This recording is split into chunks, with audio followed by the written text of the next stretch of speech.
기념식하고 그 다음에 축하 공연, 토크쇼로 이어지고 5시 정도 행사를 마친 다음에 같이 식사도 같이 나누는 자리가 있을 테니까요. 그때 가서 또 자세한 말씀도 나누고 교류 시간을 갖도록 하겠습니다. 네. 그리고 서정숙 국회의원실에서 국회의원 대신해서 김성필 선임비서관 와 계시죠? 네.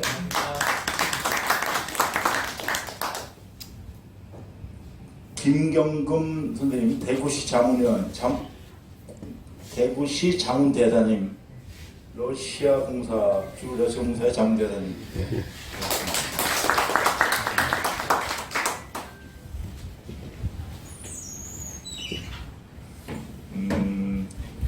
강성만 망고강사님, 네, 어디 계신가요? 네, 반갑습니다.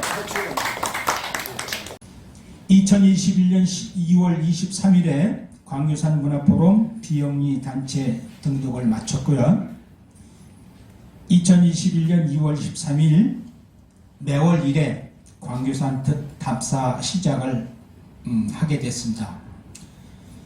2021년 5월 11일 광교산 독서포럼이라는 그 활동안을 마련해서 매월 3주 셋째 주 월요일 10시에 광교산 문화포럼 사무실 또 롯데몰 4층에서 책을 읽고 있는데 제1회 때는 병자호란 홍타이지 전쟁을 읽고 서로의 의견을 나누었습니다.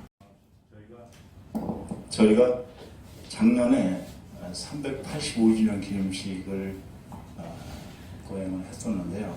오늘 두 번째 행사를 소박하게나마 이렇게 맡게 되어서 앞으로 병자호란의 그 암울하고 또 치욕적인 그 전쟁이었었죠. 그 중에서 빛나는 승전을 이룩한 우리 김용 장군을 추모하고 그리고 그 승전을 기념하는 기념식을 광교산 문화포럼 이름으로 좀 해오고 있는데 제가 기념사를 한번 써봤습니다. 같이 들어봐 주시기 바랍니다. 기념사. 코로나 거리두기가 해제되고 다시 뵙게 되어 반갑습니다. 날씨도 춥고 설날 연휴 뒤끝이라 많이 바쁘실 텐데 광교산 포럼 행사에 함께 해주신 네 분들께 감사드립니다. 오늘은 병자호란 광교산 전투 승전 385주년이 되는 뜻깊은 날입니다.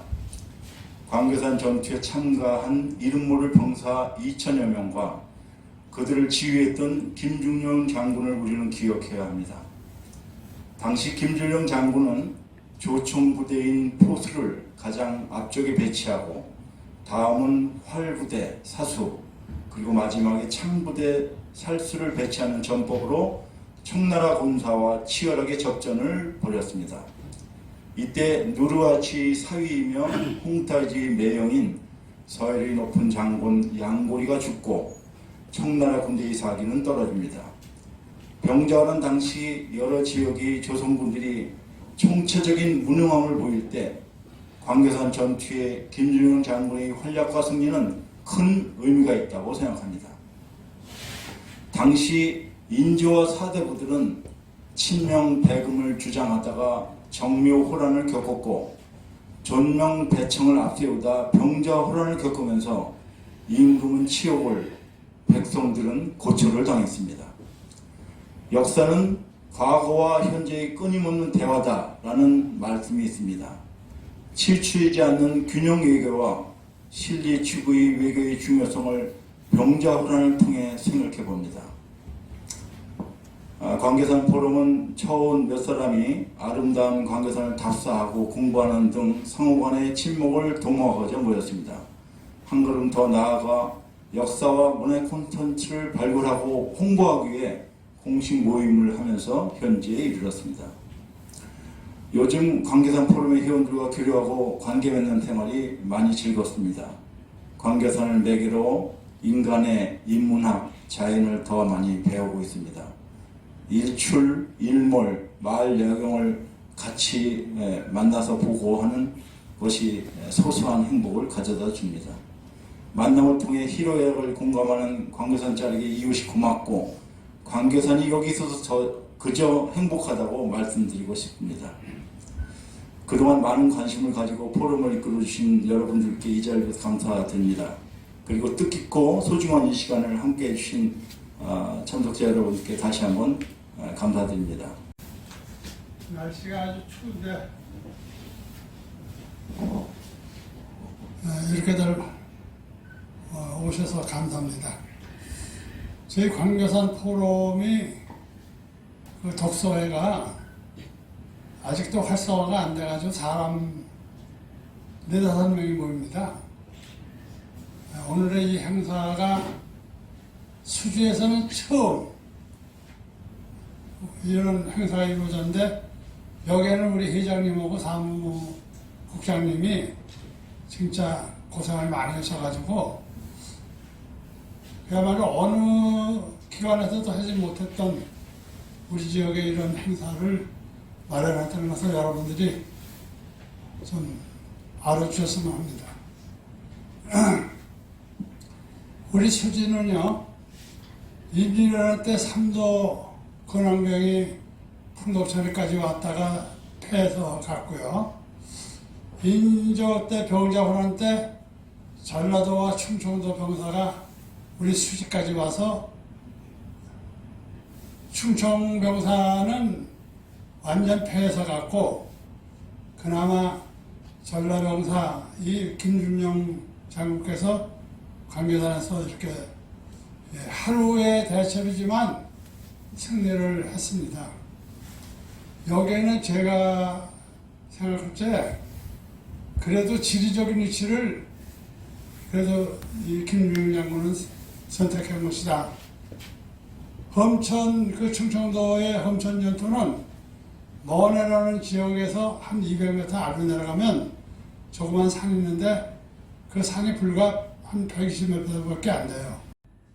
제가 인사를 두서없이 이렇게 합니다만은 나름대로 이 병자호란이라는 것이 얼마나 황당무계하고 무계획적인 전쟁이었다는 것을 여러분도 아시고 여러분들 잘 아시다시피 전쟁 중에 죽은 것을 고사하고 전후에 70만 명이 말하면 청나라에 잡혀갔고 그 후에 소련세자가 뭐 맞아 죽었느니 독약을 먹었느니 뭐 이런 얘기도 나옵니다만은 그 양반이 조선을 다스렸다면 좀 더 한국이 근대화되지 않았을까 하는 아쉬움도 있습니다.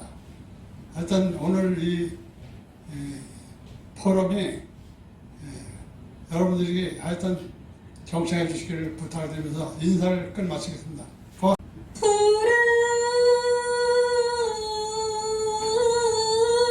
산중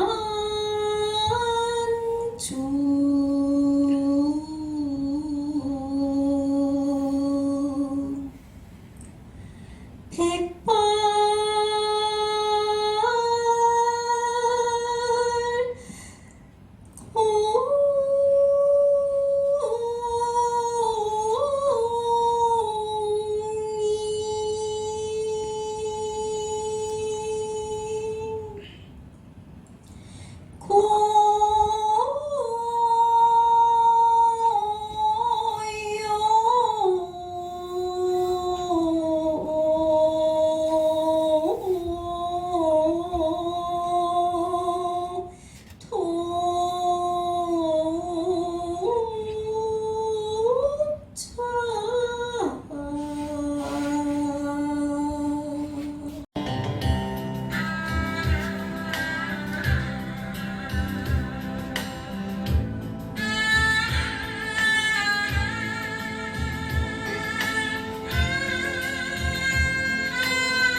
신봉동, 성북동, 동천동 지역구 시의원 더불어민주당 이교우입니다. 우선 이렇게 좀 제가 어렸을 때 제가 사실은 대학교에서 역사를 전공했거든요. 물론 공부를 열심히 하진 않았습니다만 제가 공부할 때 기억했던 병자호란의 기록들을 보면은 사실 승전에 대한 기록들이 거의 기억나질 않는데 그래도 우리가 살고 있는 지역에서 병자호란에서 승전의 역사적 기록이 있다는 것이 상당히 자랑스럽게 여겨지고요. 또한 이런 역사적인 기념회 자리에 초대해 주셔서 정말 감사드립니다. 그리고 일단 오늘 이 행사의 주최를 하시는 광교사 문화포럼의 분들께서 사실 서봉사지에 대한 관심들이 상당히 높다고 알고 있습니다. 그리고 사실 우리 지역에서 용인에서 현옥 스타피 같은 경우는 보물구호로서 상당히 문화적 그 가치가 있는 문화재임에도 주변에 많이 알려져 있지 않은 상황이고요. 그래서 우리는 우리 지역의 이런 소중한 문화자산들을 좀 알려나가고 우리가 더 그 계승 보존해야 되는 그런 또 그런 상황이라고 생각이 들고요. 꽃밭에서 너와 나의 애틋한 영분도 한마음을 연연한 진홍빛 양귀비 꽃인지도 모른다. 사랑하는 것은 사랑을 받는 이보다 행복하나니라. 오늘도 나는 너에게 편지를 쓰나니 그리운이여 그러면 안녕. 제가 이렇게 좀 이런 자리에서 좌장이라고 하니까 부끄럽네요. 그냥 좌장이라고 하지 말고 그냥 진행자로서 역할을 할까 합니다. 그리고 상당히 이 광교산에 대해서 특히 오늘 발표 주제인 그 병자호란 전투, 특히 광교산 승전에 대해서 많은 그 답사와 그 자료 수집 이거에서 연구 성과가 굉장히 높으시고 그리고 사실 병자호란의 개발적인 거는 많이 논문이라든가 여러 가지 많이 소설도 나오고 남한산성이라고 하는 소설도 나오고 하고 있지만 사실 가장 유일한 승전이라고 할 수 있는 이 광교산 전투에 대한 것은 거의 이게 조각조각해서 연구가 되어진 부분도 있지만 개발적으로 그걸 정확해가지고 조사해가지고 완전히 종합적으로 발표를 그 연구 성과를 내주신 분은 이 임종삼 여기 광교문화포럼의 사무국장 살림을 다 주시고 또 오산 문화원에서 또 연구위원으로 활동하시는 이 임종삼 선생님이 거의 독보적으로 연구와 그 자료 수집이라든가 이것이 굉장히 많을 거라 생각됩니다. 병자호란 1636년 12월 8일 압록강을 건너왔습니다.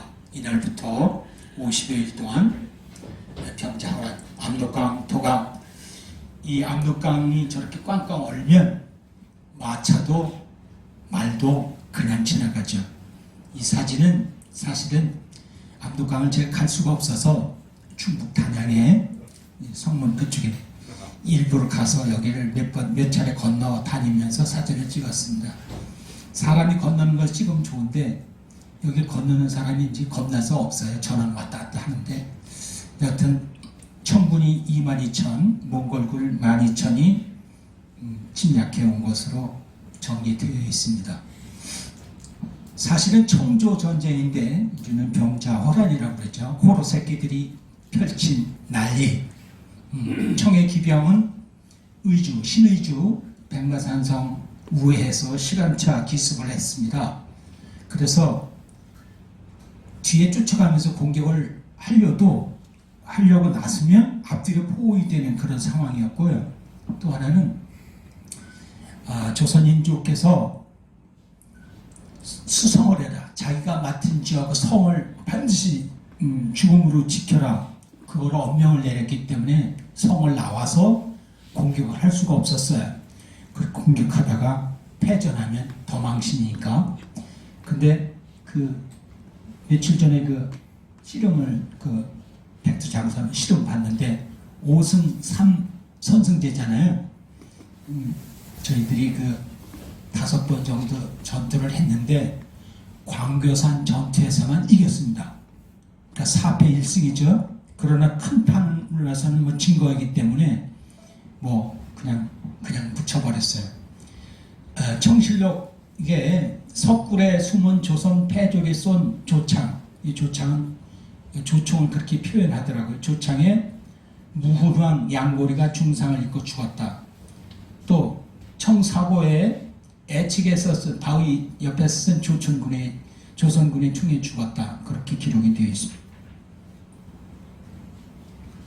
남한산성으로 그 피신했잖아요. 12월 15일 날 인조, 소현세자, 영의정, 김유, 어영대장, 원투표 그 군사 13,800 백성 10,000명이 그 입포를 한 것으로 알고 있습니다.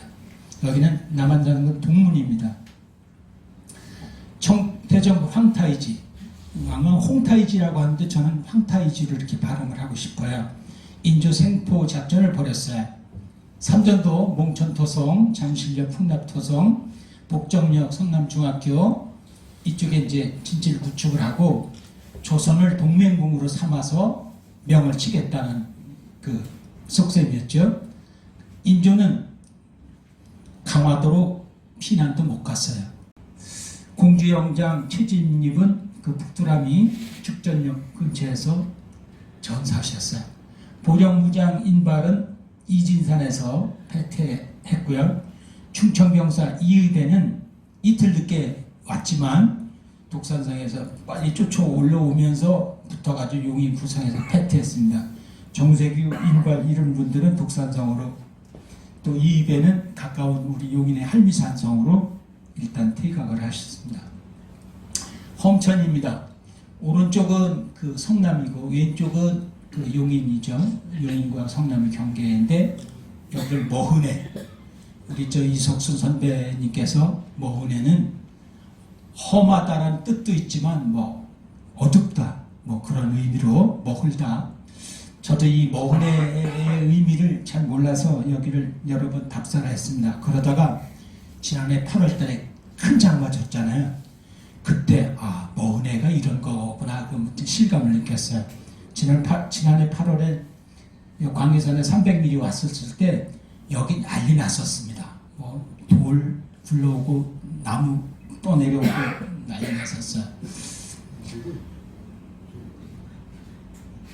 두 번째는 강원 근안군이 검단산에서 전투를 벌였는데 남한산성 그 동북쪽이죠. 12월 30날 금음날이었네요. 그 다음에 이제 전라감사 이시방은 좀 높은 위치죠.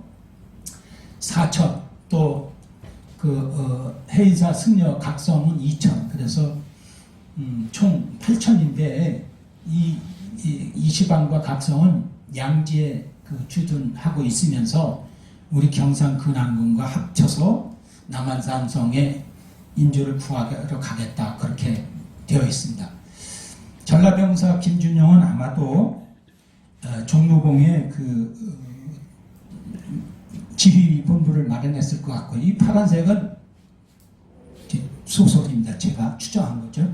광항현감 채택은 수리봉과 말구리 능선을 지켰을 거고, 병조 좌랑 좌근의 형제봉과 도마치 능선을 지켰을 거고, 보령무장인발은 마제와 홍안고를 지켰을 걸로, 파란 색깔은 제가 그 상상입니다. 그 현장 답사에서.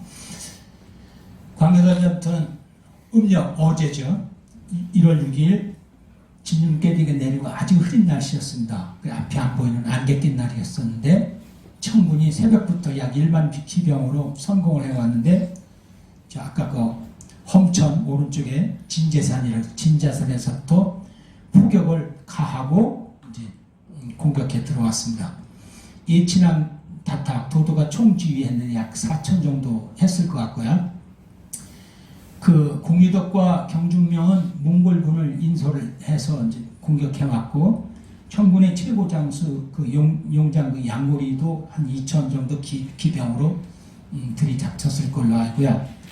이에 대해서 전라근안군 김준용, 박의 최택 2천여가 방어를 했는데, 이때 충청 보령무장 인발이 몇 명인지는 모르지만 수백 명을 같이 참전을 했습니다.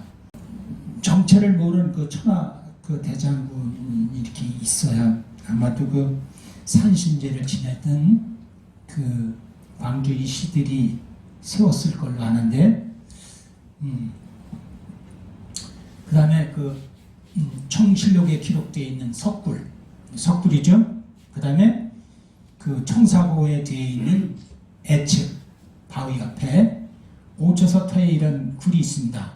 능선에서 불과 아마 20m도 안 떨어진 가까운, 여기 숨어 있으면 누가 지나가는 전혀 알 수 없는 그런 아주 은신해가지고 격발하기 아주 좋은 장소입니다. 그리고 청실록의 석굴, 청사고의 애측이라고 되어 있는데 두 개 다 맞는 그런 장소입니다. 저하고 안경희 회장이 어느 날 가서 사진 찍었습니다. 광교산 무백호 형제봉이죠. 형제봉은 경조저랑 박의가 지키고 있었을 텐데요. 왼쪽에는 근모왕 살총 3대장, 청나라 대장 셋을 죽인 거다. 그런데 그 세 대장은 양고리와 또 양고리의 앞장 서던 형제로 추정이 되는데 그 사람들 두 형제 이름은 제가 아직 찾지 못했습니다. 여기에 나오는 지명에 대해서 제가 잠깐 말씀드리려고 합니다. 여기에는 도마치 같은 경우는 아까 얘기를 하셨는데, 이 도마치가 전국에 있는 지명학 사전에 나오는 거 37개가 있어요. 도마치라는 지명이. 근데 이 도마치의 도움은 이 둥글대든가 둘러싸인 이런 식으로 해설들을 여지껏 지명학자들이 다 그렇게 하고 있습니다. 그래서 칼이나 또 말이나 치는 구개니까 그렇게 해석을 하고 있고, 그래서 이제 이 좀 자료가 굉장히 좀 발표한 자료가 좋은데, 나중에 이제 이게 도마치라든가 말구리 또 이 마제 이런 걸 가지고서는 그게 아니다 하는 걸 좀 지적하고자 합니다. 저는 왕고강산 강성만이라고 합니다.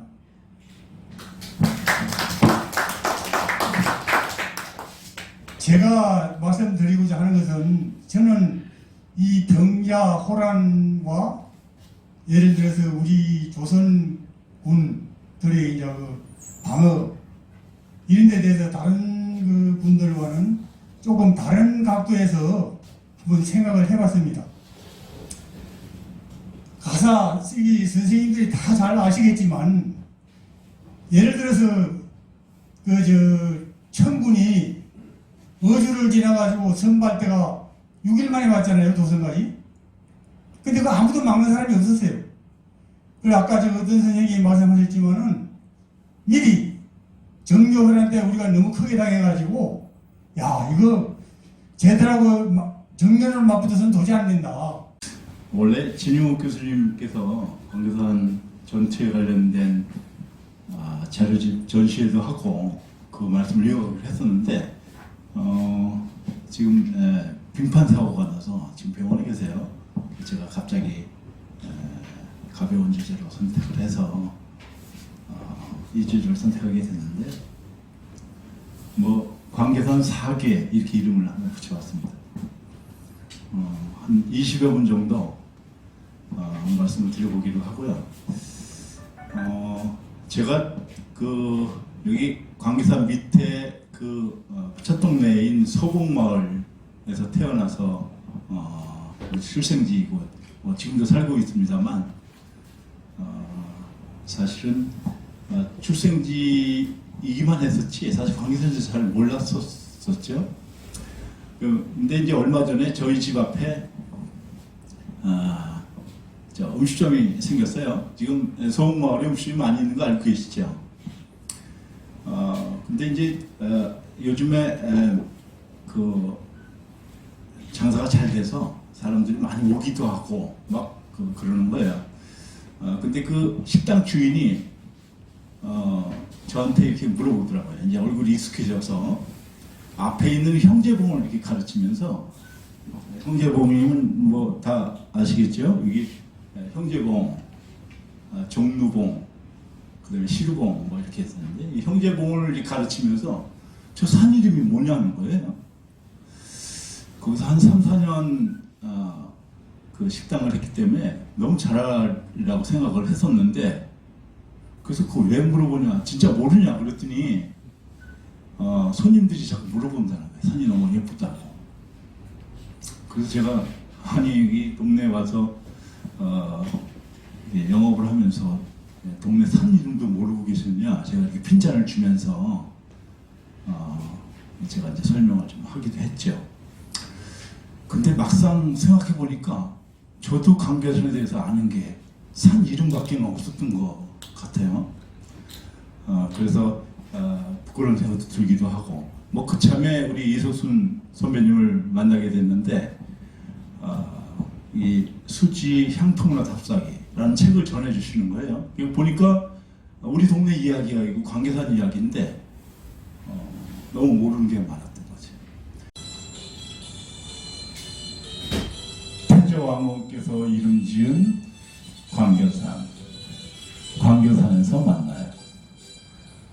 시루봉, 형제봉 사이의 종루봉, 병풍으로 풍어하는 깃들서 봉황봉, 봉황새 깃드는 마을 서봉, 밀려오는 아파트 숲을 막아낸 천연절터 서봉사지 보물구호 현옥사 탁비 병절한 광교산 승전 김준룡 장군